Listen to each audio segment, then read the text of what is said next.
Hi everyone, welcome back. If you are new here, my name is V.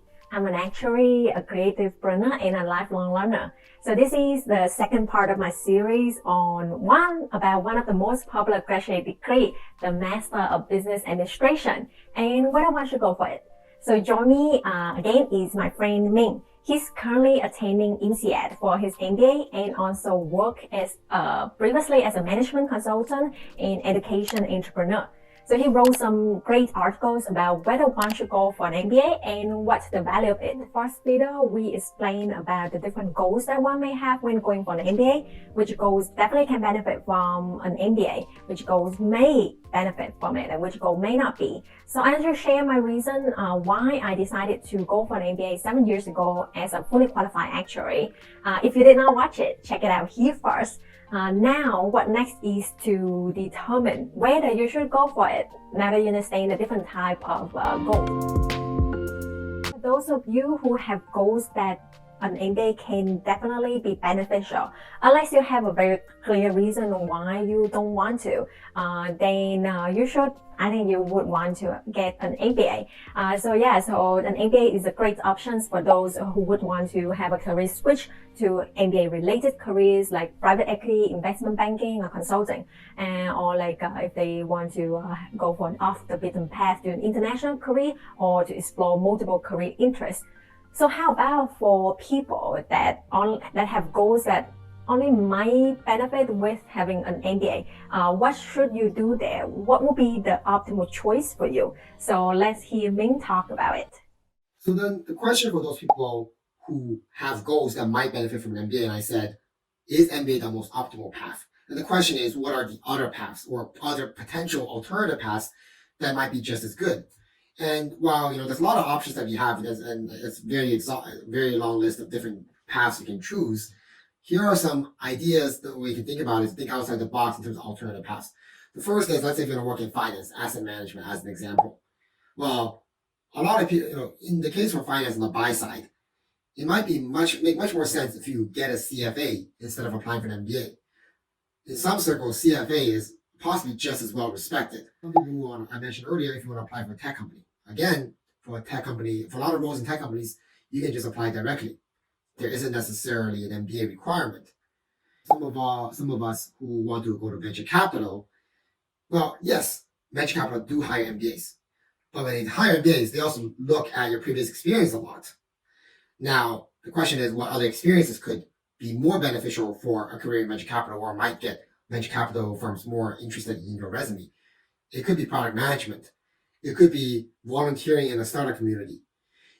It could be getting to know other entrepreneurs and having a network of entrepreneurs and so on. So again, yes, MBA helps, and for venture capital, because you get a network, and some of those alumni might be in VC. Yes, you get to learn more about digitalization and so on, and perhaps learn about product management. But again, there are other experiences that can help you. If you want to be an entrepreneur, yes, again, MBA helps you. But there are other ways. There are programs out there that train entrepreneurs. There are fellowship programs. You could perhaps just go work for a startup for a while. Perhaps you could sign up for some of those startup boot camps and so on. So there are a lot of different experiences that can help you become an entrepreneur that, yes, MBA provides, but other channels provide as well. Now, if you're interested in an international career or perhaps even a career in social impact, there are other degrees that can help you as well. A degree in public policy, perhaps, or a degree in international relations could also boost you to a career in other geographies. So an MBA is one way to get there, but other degrees can help as well. I mentioned earlier that some people want to break the glass ceiling. Okay, to break the glass ceiling, yes, MBA might help you realize something about yourself that was holding you back. Career coach might give you good feedback and so on.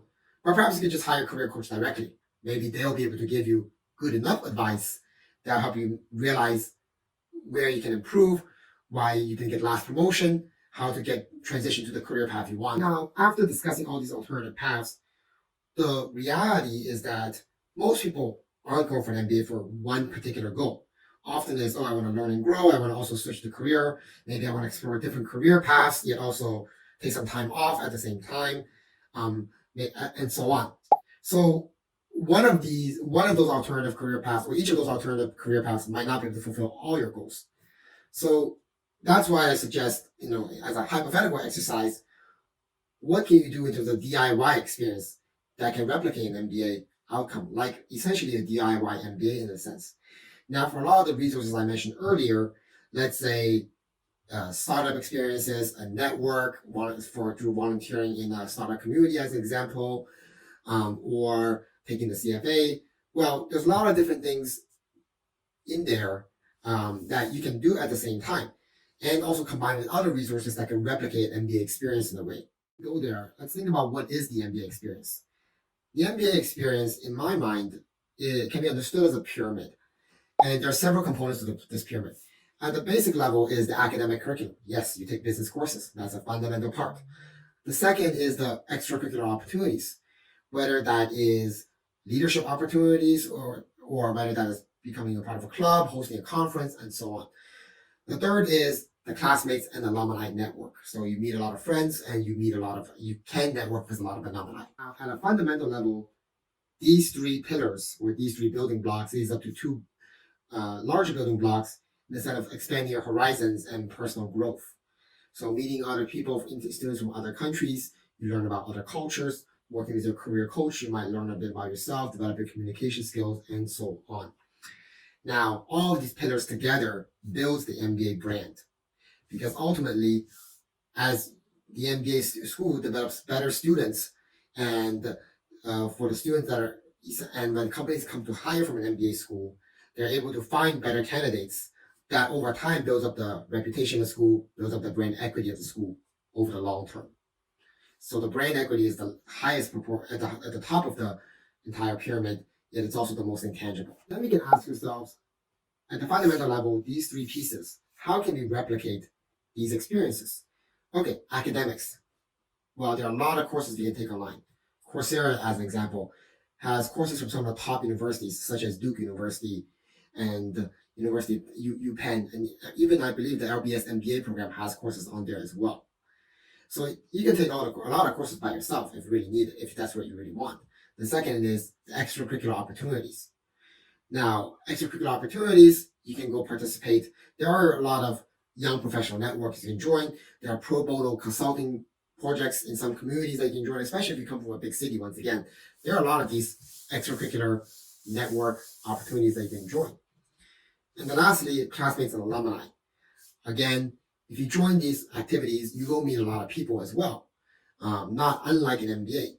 And if you really wanted to, hypothetically, you could get a bunch of friends together to take courses on Coursera. And even as you take some of the courses online, through some of the different platforms, you might meet some people as well. So again, the classmates and not necessarily the network per se with the alumni network, but at least the classmates, the friends you meet along the way, you can meet through other channels. Now, let's think about it. If you were to do all these different activities or these different things to replicate an MBA experience for your own DIY experience, how is an MBA fundamentally different? So yes, you may not have an alumni network. And two, most importantly, no one's going to certify or give accreditation to your DIY experience, to your own journey that you crafted. So the MBA brand still has a lot of value. Now, that being said, a lot of people would be very impressed if you actually went through this experience for hypothetically 2 years by yourself or you with a bunch of friends. So a lot of people will be very impressed by your resourcefulness, your creativity, your innovativeness, and so on. And you'll learn a lot, and learn a lot about how to deal with uncertainty, learn how to be more resourceful if you actually went through this path. You go for an MBA, yes, you get the brand, the network, the accreditation, and so on, but you're participating in a much more structured environment. It's a curriculum that people have designed for you. And therefore, you're not necessarily learning as much in terms of resourcefulness, innovativeness, and so on.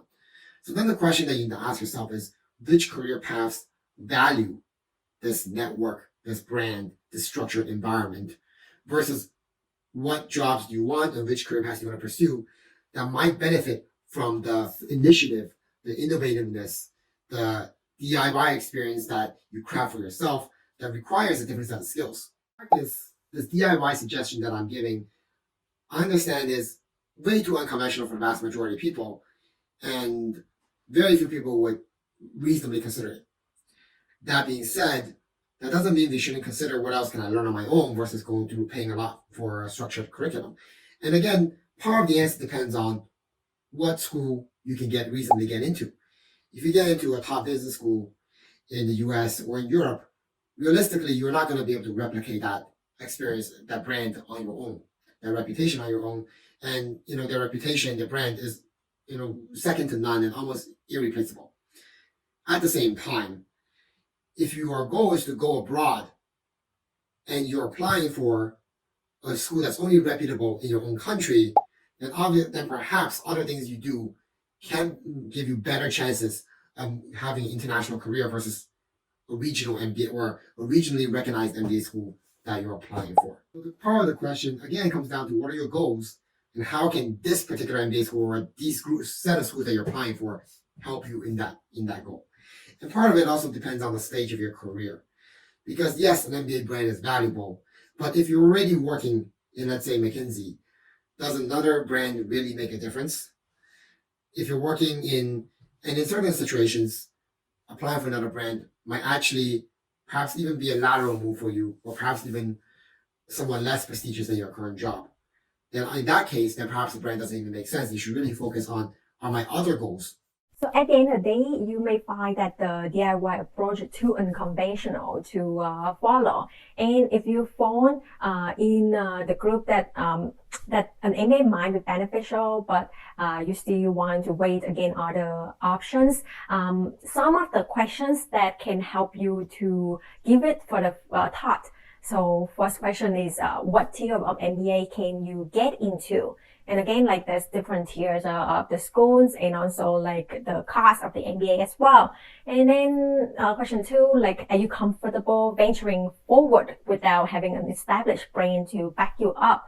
Another question is, does your long-term career direction and your short-term goal require you to develop being resourceful and having an ability to deal with uncertainty? Or does it require an MBA established brand and alumni connections for it? Now, as we are in 2021 with the pandemic and a lot of the programs are going online, is it still worth it to do an MBA in 2021, especially online program? So let us hear from Ming.